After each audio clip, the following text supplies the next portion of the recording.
ओम श्री गुरुभ्यो नमः। हरि ओम श्री हरिहरपुत्रय्यप्प स्वामिने नमो नमः।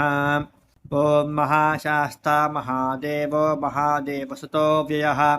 लोककर्ता लोकभर्ता लोकहर्ता परात्परः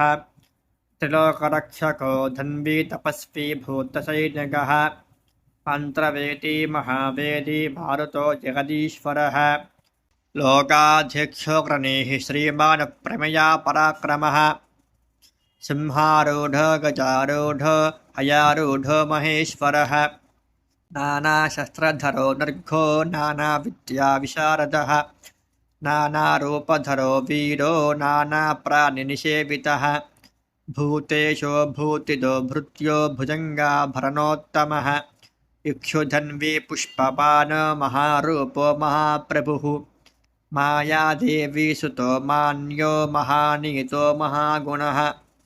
महाशैवो महारुद्रो वैष्णवो विष्णुपूजकः विघ्नेशो वीरभद्रेशो भैरवो षण्मुखध्रुवः मेरुशृङ्गसमासीनो मुनिसङ्घनिषेवितः देवो भद्रो जगन्नाथो गणनाथो गणेश्वरः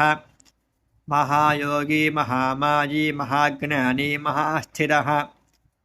देवशास्ता भूतशास्ता भीमः सपराक्रमः नागहारो नागकेशो व्योमकेशः सनातनः सगुणो निर्गुणो नित्यो नित्यतृप्तो निराश्रयः लोकाश्रयो गणाधीशश्चतुष्षष्टिकलामयः अर्घ्यजुस्सामरूपी च मल्लकासुरभञ्जनः त्रिमूर्तिर्दैत्यमथनो प्रकृतिस्पुरुषोत्तमः कालज्ञानी महाज्ञानी कामदः कामलेक्षणः कल्पवृक्षो महावृक्षो विद्यावृक्षो विभूतितः संसारतापविच्छेत्तापशुलोकभयङ्करः